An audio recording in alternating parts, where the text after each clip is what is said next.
Épisode 20, action. Ah, 20 comme le chiffre? Oh. À travers mes dernières vidéos, je vous ai présenté les points qui, selon moi, étaient primordiaux pour commencer à investir en bourse. Mais en tant que bon investisseur, vous ne devez pas faire n'importe quoi, n'importe comment, n'importe quand. Et oui, après tout, vous avez travaillé dur pour gagner cet argent. Alors vous n'allez pas le dilapider comme ça. Il vous faut choisir des actions qui font sens avec votre stratégie. Aujourd'hui, je vous propose donc certains critères qui vous permettront de définir d'abord une watchlist et enfin, peut-être, des actions à intégrer dans votre portefeuille. Ça vous intéresse? Je m'en doutais. Allez, parlons fric.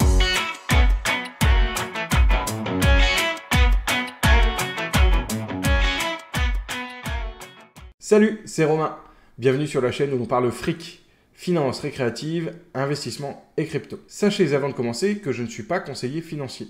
Je vous partage mes connaissances et mes expériences en tant qu'investisseur particulier. Je mets ce contenu gratuitement à votre disposition dans un but éducatif et récréatif. C'est peut-être la partie la plus compliquée lorsque l'on investit en bourse. Choisir ses actions, c'est choisir les véhicules qui vous permettront de faire grossir votre capital. Mais pour effectuer la sélection de ces actions, vous devez effectuer vos propres recherches. Ou alors copier le portefeuille de Warren Buffett. Sur le site de chaque entreprise, vous trouverez une partie dédiée aux investisseurs. Sur cette page, vous trouverez des informations intéressantes sur l'entreprise et notamment les résultats financiers. Sinon, vous pouvez également baser vos recherches sur des sites spécialisés. Il en existe plusieurs. Certains sont payants, d'autres gratuits. Personnellement, j'utilise Moning.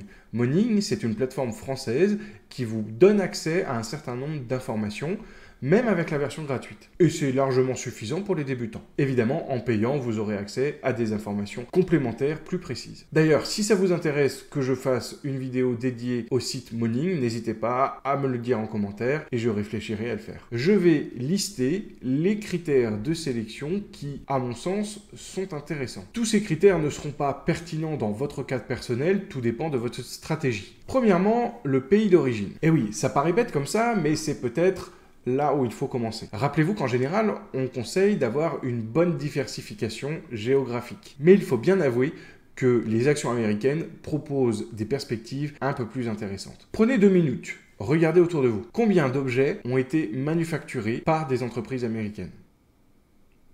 J'ai besoin d'expliquer? Bon, personnellement, je prends quand même la liberté de ne pas investir uniquement sur des actions américaines. J'ai un certain pourcentage de mon portefeuille sur des actions françaises. Oui, je suis un peu patriote et européenne. Mais mon objectif principal, c'est d'investir sur des actions américaines. Deuxièmement, le business. Et là, c'est peut-être le critère le plus fondamental. À travers vos recherches et vos analyses, comme tout bon investisseur qui se respecte, vous devez porter une attention particulière au business de l'entreprise dans laquelle vous souhaitez potentiellement investir. Comprendre le business model, c'est comprendre les chiffres qu'elle réalise et aussi avoir une idée sur son développement dans le futur et donc l'évolution de son cours en bourse. Par exemple, êtes-vous diplômé en biologie? Non? Alors, quelle différence faites-vous entre Xenotera et Poxel? Est-ce que ces entreprises sont concurrentes? Pourquoi est-ce que l'une chute et l'autre stagne? Laquelle allez-vous choisir? Oui, avouez que c'est quand même un peu compliqué. Maintenant, si je vous demande ce que vous pensez de Renault, vous saurez certainement me dire quelle est l'activité de cette entreprise. Des bagnoles! Bien. Et pourquoi le cours de Renault est un peu en difficulté en ce moment? La pénurie? Voilà.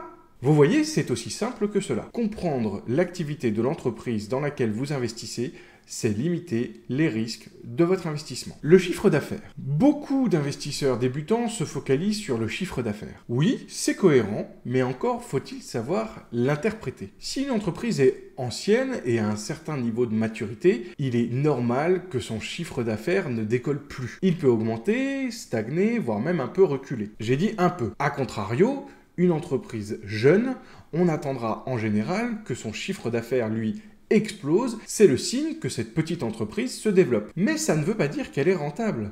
Loin de là. Est-ce que vous saviez que Tesla a mis plus de 20 ans avant d'être rentable sur une année entière? La marge. Comme on vient de le voir, le chiffre d'affaires peut être un petit peu trompeur. La marge, elle, est beaucoup plus pragmatique. Comme on le disait, une entreprise avec un certain degré d'ancienneté et de maturité peut avoir un chiffre d'affaires qui n'évolue pas beaucoup d'une année sur l'autre. Mais la marge, elle, indique que cette entreprise est toujours capable d'innover et d'optimiser ses processus et donc ses coûts. C'est un très bon signe économique. Mais ne faites pas non plus l'erreur de n'investir que sur des entreprises qui sont rentables. Loin de là. Encore une fois, une entreprise jeune avec un très bon potentiel ne sera pas forcément rentable dès le départ, mais offrira des perspectives à moyen et long terme qui pourraient être intéressantes.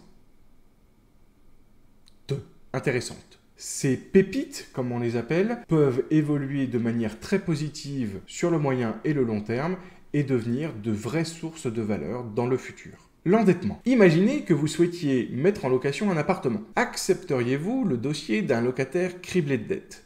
Moi non plus. Bon, il faut tout de même relativiser cette notion. Évidemment, l'entreprise peut avoir recours à de la dette pour se développer, c'est bien normal. Mais la baisse de cette dette indique que l'entreprise est gérée de manière intelligente, du moins financièrement, et qu'elle est capable de rembourser ses créanciers. Donc, une entreprise qui a de la dette qui diminue au fil des années, c'est intéressant. Le PER, on appelle PER Price Earning Ratio, est un chiffre qui permet d'anticiper d'une manière théorique la croissance d'une entreprise. D'une manière générale, on estime que le PER d'une entreprise devrait se situer entre 10 et 17. En dessous de 10, l'entreprise est considérée comme sous-évaluée. J'achète! Ou alors, on suppose un futur déficit. Ah bah j'achète pas alors. Au-dessus de 17, on estime que le titre est surévalué. C'est-à-dire qu'il est trop cher par rapport à sa valeur théorique. Mais trop cher, ça ne veut pas dire que vous ne devez pas investir. En effet, surtout pour les entreprises innovantes, le PER est souvent beaucoup plus élevé que 17.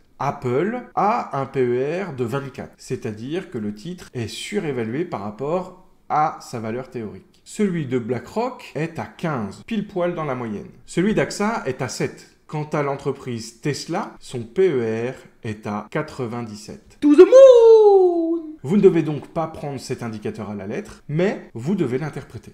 Le ratio de distribution. Sur beaucoup de chaînes ou dans des articles, vous trouverez certainement la référence au payout ratio. C'est le ratio de distribution, c'est-à-dire le montant des bénéfices que l'entreprise va allouer à la rémunération de ses actionnaires à travers un dividende. En général, moins il est élevé, plus c'est sécurisé. En effet, cela voudra dire que même si les résultats de l'entreprise sont moins bons sur une année, elle devrait en théorie toujours être capable de verser son dividende, de le maintenir, voire même de l'augmenter. S'il est trop élevé et que l'entreprise n'est plus capable de le verser, ça devient compliqué. Petite exception toutefois pour les REITs, les entreprises foncières cotées, qui par définition ont un ratio très élevé, puisqu'elles reversent la quasi-totalité des loyers qu'elles perçoivent au travers des dividendes. Le rendement. Alors oui, si vous cherchez des dividendes et que vous commencez à investir en bourse, vous allez essayer de taper dans les entreprises ayant un haut rendement.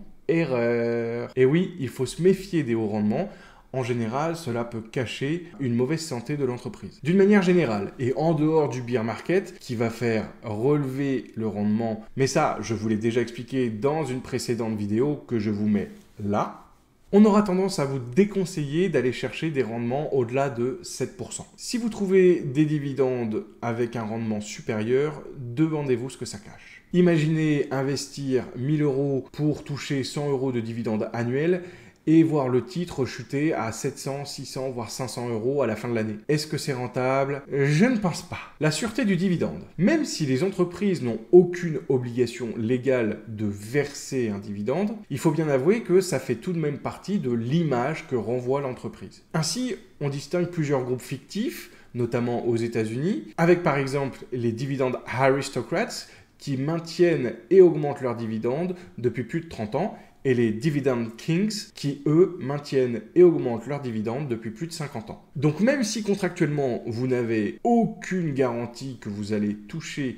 votre dividende, avouez qu'on fait plus confiance à une entreprise qui a un dividende maintenu depuis plusieurs dizaines d'années. Une entreprise qui verse un dividende depuis 1 ou 2 ans vous n'avez pas le recul nécessaire pour savoir s'il est sécurisé et donc s'il sera maintenu. L'évolution du dividende. Parmi les critères qui pourraient départager deux actions à dividende, c'est peut-être quelque chose qui vous aidera à faire votre choix. Et oui, l'évolution du dividende est un critère non négligeable, surtout si vous avez un horizon long terme. Je m'explique. Si vous comparez deux actions à 100 €, la première a un coupon annuel à 2 €, soit un rendement de 2%. Si l'on se réfère à l'historique de cette action, son dividende augmente en moyenne de 10% par an. Maintenant, comparons avec l'action B, qui coûte aussi 100 €, mais qui a un coupon à 4 €, c'est-à-dire un rendement de 4%. Et son historique nous montre qu'en général,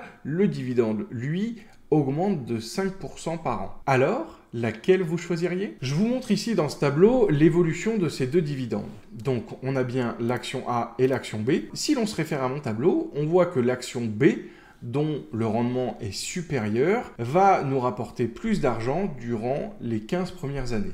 Mais à partir de la 16e année, c'est l'entreprise A qui aura une évolution de dividende plus rapide qui nous rapportera plus d'argent. Et donc, par conséquent, si vous avez un horizon long terme, il vous faudra certainement privilégier les entreprises dont le dividende grossit plus rapidement. Vous n'êtes pas encore convaincu? Ah, alors regardez le bas du tableau. Au bout de 40 ans, le dividende de l'action A vaudra 4 fois le montant du dividende de l'action B. C'est bon? Je vous ai convaincu? Voici donc quelques-uns des critères que j'utilise lorsque je prépare mes investissements en bourse. D'une manière générale, j'essaye de revoir assez régulièrement mon portefeuille, mais je suis arrivé à un stade où ce portefeuille est établi et plutôt stable. Je vais donc essayer de renforcer certaines de mes positions. Si une bonne occasion se présente, évidemment, je la ferai rentrer et je ferai ce qu'on appelle un arbitrage. Peut-être que je sortirai une action pour en rentrer une autre, ou alors je rentrerai sans toucher aux actions que j'ai déjà. Mais en tout cas, lorsque vous avez une nouvelle action en tête, essayez de mener vos propres recherches pour comprendre dans quoi est-ce que vous allez investir votre argent. N'oubliez pas qu'il y a toujours un risque de perte en capital et donc vous ne pouvez compter que sur vous-même pour placer votre argent. Il existe autant de combinaisons qu'il existe d'investisseurs. Chacun d'entre eux a sa propre stratégie, sa propre vision et ses propres objectifs. Il doit faire des choix en son âme et conscience, basés sur ses recherches et ne pas copier bêtement ce qu'un YouTuber va vous proposer dans l'une de ses vidéos. Même pas moi. Voilà, c'est terminé pour aujourd'hui. J'espère que vous aurez appris des choses et que cela va éclaircir la vision que vous avez de vos futurs investissements. Je vous dis à très bientôt et d'ici là, prenez soin de vous et de votre fric. Salut!